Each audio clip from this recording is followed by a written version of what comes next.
मरूफ gangster तीफी but Khwaja तरीफ गुलशन उर्फ तीफी but मुबैना police मुकाबले में हलाक। ये मुकाबला कैसे हुआ? गुज़श्ता रोज तीफी बट को दुबई से जो है वो इंटरपोल के जरिए गिरफ्तार करके पाकिस्तान मुंतकिल किया गया था। किस मुकदमे में उनको गिरफ्तार जो है वो किया गया था, ये वाकया कब कहां किस तरह रूनुमा हुआ? ये मामला 2024 फरवरी को जो है वो शुरू हुआ, जब एक शादी की तकरीब में अमीर बलाज को जो है वो फायरिंग करके कत्ल किया गया। इस मुकदमे की FIR जो है वो दर्ज की जाती है। तीफी बट की गिरफ्तारी के लिए जो पंजाब पुलिस है, इंटरपोल की मदद से दुबई जो है वो उन्होंने राब्ता किया। इसमें इनकी गिरफ्तारी बड़े ही ड्रामाई अंदाज में जो है वो की गई है। खबरें सामने आ रही थी, गर्दिश कर रही थी कि वहाँ पर इनके खिलाफ जो है वो मुकदमा दर्ज किया गया है। लीगी रहनुमा हैं, उन्होंने भी एक अपना अहम किरदार अदा किया। तीफी बट को जो है वो पाकिस्तान मुंतकिल किया। मरूफ गैंगस्टर तीफी बट ख्वाजा तरीफ गुलशन उर्फ तीफी बट मुबैना पुलिस मुकाबले में हलाक। जी हाँ, रहीम यार खान में ये पुलिस मुकाबला हुआ जिसपे तीफी बट की हलाकत हुई। ये मुकाबला कैसे हुआ? गुज़श्ता रोज तीफी बट को दुबई से जो है वो इंटरपोल के जरिए गिरफ्तार करके पाकिस्तान मुंतकिल किया गया था। अब उन्हें कहाँ ले जाया जा रहा था, इस हवाले से तफसीलन बात करेंगे आज के इस व्लॉग में। इसके साथ ये भी मैं आपको बताऊंगा कि किस मुकदमे में उनको गिरफ्तार जो है वो किया गया था।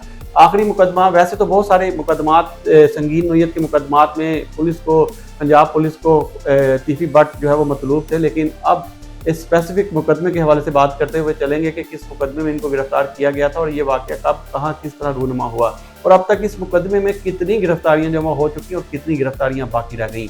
तो इस हवाले से तफसीलन आज के व्लॉग में बात करेंगे और इस मुबैना पुलिस मुकाबले पर भी बात करेंगे। लेकिन इन सबसे पहले अगर आपने मेरे इस channel voice of public vlog को सब्सक्राइब नहीं किया तो इसको सब्सक्राइब कर दें ताकि आने वाली ऐसी क्राइम से जुड़ी स्टोरियां आपको मिलती रहें। नाज़रीन, तीफी बट जो पुलिस मुकाबले में जो है वो इनकी हलाकत हुई, इस हवाले से तफसीलन मैं आपको बताऊं तो ये मामला 2024 फरवरी को जो है वो शुरू हुआ, जब एक शादी की तकरीब में अमीर बलाज को जो है वो फायरिंग करके कत्ल किया गया। जी हाँ, ये चूंग का इलाका था जहाँ एक रिटायर्ड DSP के बेटे की शादी थी और वहाँ पर अमीर बलाज जो है वो अपने साथियों के हमरा दावत वलीमा में जो है वो शरीक हुआ। तो इस दौरान एक हमलावर वहां पहुंचा जिसने वहां पहुंचते ही अमीर बलाज पर जो है वो फायरिंग की और जो फायरिंग जो है वो जानलेवा साबित हुई और अमीर बलाज की मौके पर ही मौत हो गई। इस वक़ूए में फौरी तौर पर जो गनमैन थे अमीर बलाज की, उनकी तरफ से फायरिंग करके जो शूटर है उसको जो है वो मौके पर ही हलाक कर दिया गया। बाद होता है इस शूटर की शनाख्त जो है वो मंशा के नाम से हुई और ये बताया गया कि ये तीफी बट का मुलाजिम है जिसको जो है वो यहाँ पर टारगेट करने के लिए जो है अमीर बलाज को जो है वो भेजा गया था। इस मुकदमे की FIR जो है वो दर्ज की जाती है। इसमें तीफी बट को, गोगी बट को जो है वो नामजद मुल्जिम रखा जाता है और उनके साथ कुछ नामालूम मुल्जिमान को भी जो है वो इस FIR में रखा जाता है। पुलिस इस मुकदमे की जब तफ्तीश शुरू करती है तो बहुत से पहलुओं पर तफ्तीश करते हुए पुलिस जो है वो एक मरकजी मुल्जिम तक पहुंचती है जो मकतूल अमीर बलाज का अपना ही दोस्त एहसन शाह निकलता है। इसमें दो मुल्जिमान, जिनमें तीफी बट और गोगी बट, जिनको नामजद किया गया है। तीफी बट पहले ही बैरून मुल्क फरार थे। इसके साथ गोगी बट के हवाले से भी कहा जा रहा था कि वो मुल्क में मौजूद नहीं, मुल्क से बाहर हैं। ताहम पुलिस की तफ्तीश जो है वो जारी रही। इस दौरान जो CCD उस वक्त OCU यानी कि ऑर्गेनाइज क्राइम यूनिट के नाम से जो है वो शहर में ऑपरेट करती थी, उसने इसकी तफ्तीश जो है वो शुरू की और उस वक्त के DIG OCU इमरान किश्वर थे जिन्होंने आफ्ताब फुल्लरवान को ये तफ्तीश जो है वो मुंतकिल की, जिन्होंने इस तफ्तीश को जो है वो शुरू किया और फिर एहसन शाह को जो है वो गिरफ्तार किया गया। एहसन शाह, बताया ये गया है कि एहसन शाह अमीर बलाज का बहुत ही करीबी दोस्त था। जो भी कहीं भी आना जाना या किसी भी महफिल में या कहीं भी किसी भी दावत पर आना जाना हो तो अमीर बलाज और एहसन शाह को इकट्ठे ही जो है वो अक्सर देखा गया और अमीर बलाज को कत्ल करवाने में जो रैकी है वो एहसन शाह ने की। एहसन शाह ने इसकी एवज भारी रकम जो है वो वसूल की थी, जिसके बाद एहसन शाह ने ये मुखबरी दी कि अमीर बलाज चूंग के इलाका में एक रिटायर्ड DSP के बेटे की शादी में जो है वो शिरकत पर जाएगा, जिसके बाद ये तमाम प्लानिंग जो है इसको हतमी शक्ल दी गई और फिर उस शादी की तकरीब में जो है वो अमीर बलाज पर फायरिंग कर मौत के घाट उतारा गया। एहसन शाह को पुलिस ने गिरफ्तार किया और उसके बाद उसके घर पे रेड करके कुछ रकम जो उसने इस कत्ल के एवज ली थी वो भी बरामद की गई और उसके बाद एहसन शाह भी पुलिस मुकाबले में मारा गया। Ehsan Shah OCU organised crime unit के हाथों पुलिस मुकाबले में उस वक्त जो है वो मारा गया था, लेकिन उसके बाद फिर पुलिस ने मज़ीद तफ्तीश का दायरा कार जो है वो इसका वसी किया। इंटरपोल की मदद से ये कोई पहली गिरफ्तारी नहीं, इससे पहले एक बिलावल नामी शूटर को भी जो है वो गिरफ्तार किया गया है। जी हाँ, बिलावल को जो है वो दुबई से ही गिरफ्तार किया गया था। बिलावल ने भी इस कत्ल में जो है वो किरदार अदा किया था, जो बादशाह मुल्क से जो है वो फरार हो गया था। फिर पुलिस ने इंटरपोल की मदद से बिलावल को जो है वो गिरफ्तार किया और फिर उसको लाहौर मुंतकिल किया। ये तीसरी इसमें गिरफ्तारी थी। इसके बाद 2 मरकज़ी मुलजिम तीफी भट्ट और गोगी भट्ट की गिरफ्तारी जो है वो मुतवक्के थी। गोगी भट्ट ने इस केस में अबूरी ज़मानत करवा रखी है। मुख्तलिफ औकात में वो अदालत में पेश हुए और अदालत की तरफ से उनको ये रिटर्न बेल जो है वो दी गई, जिस पे अभी उनको गिरफ्तार जो है वो नहीं किया गया। उसके बाद उनको शामिल तफ्तीश भी किया गया। पुलिस का कहना है कि जल्द इस ज़मानत को जो है वो खारिज करा के गोगी भट्ट को भी हिरासत में लिया जाएगा। ताहम उसके बाद अब बात की जाए तीफी भट्ट की गिरफ्तारी के लिए, तो तीफी भट्ट की गिरफ्तारी के लिए जो पंजाब पुलिस है इंटरपोल की मदद से दुबई जो है वो उन्होंने रब्ता किया, तो उनकी गिरफ्तारी के लिए इकदाम जो है वो किए जा रहे थे। इसमें इनकी गिरफ्तारी बड़े ही ड्रामाई अंदाज में जो है वो की गई है। इसमें जो अब तक की तफसीलात ज़राए के मुताबिक सामने आई हैं, तो बताया गया कि एक DSP गुजरांवाला के हैं जो इंटरपोल के ज़रिए जो है वो मुलज़िमान की गिरफ्तारी के लिए मुल्क से बाहर जाते हैं और मुतअद्दिद ऐसे संगीन नौइयत के मुलज़िमान जो हैं उनको गिरफ्तार कर इंटरपोल के ज़रिए पाकिस्तान ला चुके हैं। ऐसे ही गुजरांवाला के केस में जो मुलज़िमान की गिरफ्तारी के लिए वो DSP दुबई में मौजूद थे, जहाँ उन्हें एक पार्टी में ख्वाजा तरीफ गुलशन और तीफी भट्ट जो है वो नज़र आए, जिसके बाद फौरी तौर पर आला हुकाम से जो है वो रब्ता किया गया और रब्ता करने के बाद फिर इनके जो वारंट गिरफ्तारी हैं वो वहाँ पहुँचाए गए और फिर वहाँ से इनको एक पार्टी से जो है वो गिरफ्तार किया गया।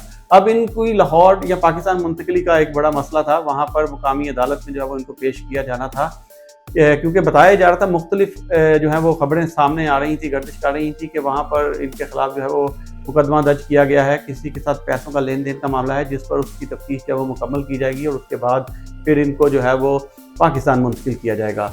लेकिन तमाम तर सूरत हाल के बावजूद या इनको अदालत में पेश किया गया, जहाँ काजी के सामने पेश होकर तीफी भट्ट ने यह बताया कि वो अपने मुकदमात की तफ्तीश के लिए पाकिस्तान जाना चाहते हैं और इसमें एक जो लीगी रहनुमा हैं उन्होंने भी एक अपना अहम किरदार अदा किया, जिन्होंने एम्बेसी की मदद से ख्वाजा तरीफ को तीफी भट्ट को जो है वो पाकिस्तान मुंतकिल किया। तो गुज़श्ता रोज़ जो है वो इनको दुबई से पहले कराची और फिर कराची से लाहौर जो है वो मुंतकिल किया गया था। फिर उसके बाद इनको मज़ीद तफ्तीश के लिए CCD के SQM के हवाले जो है वो कर दिया गया था। इस केस की तफ्तीश जो है वो JIT जो है वो कर रही थी। जब ये कत्ल अमीर बलाच का चूंग के इलाका में हुआ तो उसके बाद एक GIT जो है वो तश्कील दी गई थी, जिसके जो हेड हैं वो DIG इन्वेस्टिगेशन सैयद ज़िशान रज़ा हैं। उन्होंने मुख्तलिफ पहलुओं पर तफ्तीश करते हुए इस केस में जो है वो इन मुलज़िमान को गुनाह करार दिया था। गोगी भट्ट के हवाले से उन्होंने तफ्तीश की, तो गोगी भट्ट के हवाले से भी JIT ने अपनी जो फाइंडिंग्स की थी उसमें बताया गया था कि गोगी भट्ट जो हैं वो इस तफ्तीश में गुनाहगार हैं। जिसके बाद गोगी भट्ट की तरफ से मुख्तलिफ जो मीडिया के नुमाइंदगान हैं उनको बुलाकर एक प्रेस कॉन्फ्रेंस भी की गई और बहुत सारे इंटरव्यूज़ भी इस हवाले से जो है वो दिए गए।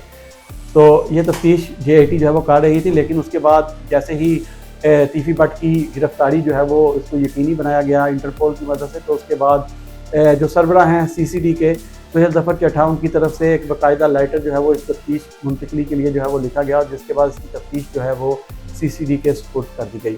अब एक FIR जो है वो रहीम यार खान में दर्ज की गई है, जिसमें जो मुद्दई हैं वो DSP CCD model town Hasnain Haider हैं। जी हाँ नाज़रीन, इस FIR के हवाले से अगर बात करें तो ये पुलिस मुकाबला जो है वो रहीम यार खान में हुआ, जहाँ पर जो तीफी भट्ट के अपने ही साथी, CCD का जो कहना है उनके मुताबिक जो तीफी भट्ट के अपने ही साथी हैं उनकी फायरिंग से तीफी भट्ट की हलाकत हुई। FIR पे अगर मैं बात करूं तो FIR जो DSP CCD model town Hasnain Haider की मुद्दईयत में दर्ज की गई है, उसमें बताया गया है कि तीफी भट्ट को लाहौर से रहीम यार खान जो है वो मुंतकिल किया जा रहा था। मज़ीद तफ्तीश करनी थी, इसलिए वो यहाँ से उनको लाहौर से रहीम यार खान मुंतकिल किया जा रहा था, जहाँ 2 गाड़ियाँ इनके रंग भी बताए गए हैं, इनके तमाम जो हुलिये हैं और किस कंपनी की ये गाड़ियाँ थी वो भी बताई गई हैं। 2 गाड़ियाँ जो हैं वो सरकारी गाड़ी के पास आई, जिनमें से एक गाड़ी ने जो है वो सरकारी गाड़ी के आगे आकर अपनी गाड़ी रोकी और दूसरी गाड़ी ने जो है वो पीछे गाड़ी जो है अपनी रोक ली। इस दौरान पुलिस ने अपनी गाड़ी रोकी तो वहाँ से उतरने वाले मुलज़िमान ने जो है वो अंधाधुंध फायरिंग कर दी। फायरिंग के नतीजे में कांस्टेबल अनवर जो ड्राइवर था वो शदीद ज़ख्मी हुआ। उसके बाद मुलज़िमान जो हैं वो फायरिंग करते हुए वहाँ से अपने साथी को छुड़ाकर फरार होने में कामयाब हो गए। तो ये एक एफआईआर जो है वो दर्ज की गई है, जिसके बाद अब जो इतलात वसूल हो रही हैं कि जो ख्वाजा तरीफ गुलशन और तीफी भट्ट हैं, वो अपने ही साथियों की फायरिंग से वहाँ पर मारे गए और जिसके बाद मुल्ज़िमान वहाँ से फरार हो गए।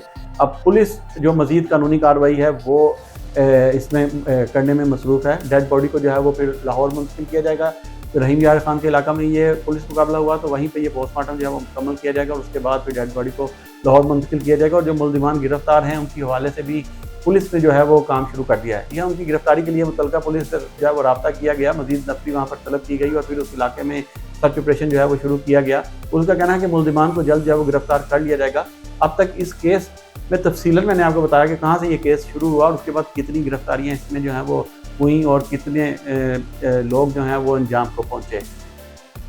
तीफी भट्ट का जब नाम आता है तो इसका नाम जो है वो अंडरवर्ल्ड से जो है वो जोड़ा जाता है, क्योंकि इनके खिलाफ बहुत से मुकदमात जो हैं वो दर्ज हैं। ये बताया जाता था कि ये बरूर मुल्क बैठकर बहुत से संगीन मुकदमात में जो है वो पुलिस को मतलूब थे। अब इसमें जो मेन एक मरकज़ी मुल्ज़िम की गिरफ्तारी, गोगी भट्ट की गिरफ्तारी जो है वो बाकी रह गई है। इसके अलावा जो मरकज़ी मुल्ज़िम तीफी भट्ट था वो सीसीडी के साथ मुकाबले में हलाक हो गया। अब तीफी भट्ट जो पहले ही टर्म बुरी बेल पे हैं तो उनकी गिरफ्तारी के लिए पुलिस के इकदाम जारी हैं। जैसे ही अदालत से उनकी बेल को खारिज करवाया गया तो फिर उनको गिरफ्तार कर शामिल तफ्तीश किया जाएगा और इस केस को जो है वो फिर आगे बढ़ाया जाएगा।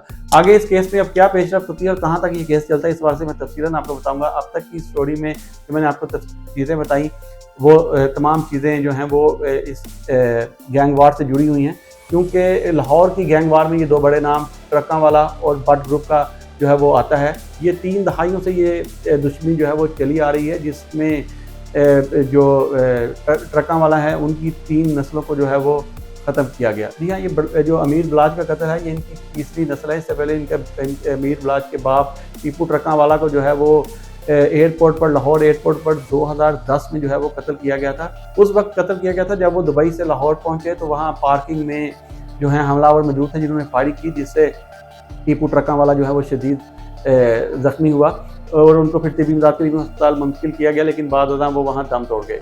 तो इससे पहले टीपू ट्रक्का वाला के जो वालिद हैं उनको भी जो है उनके डेरे पर मुखालफिन ने फायरिंग करके जो है वो कत्ल किया था।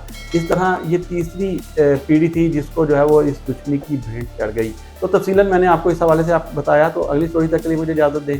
अल्लाह हाफिज़।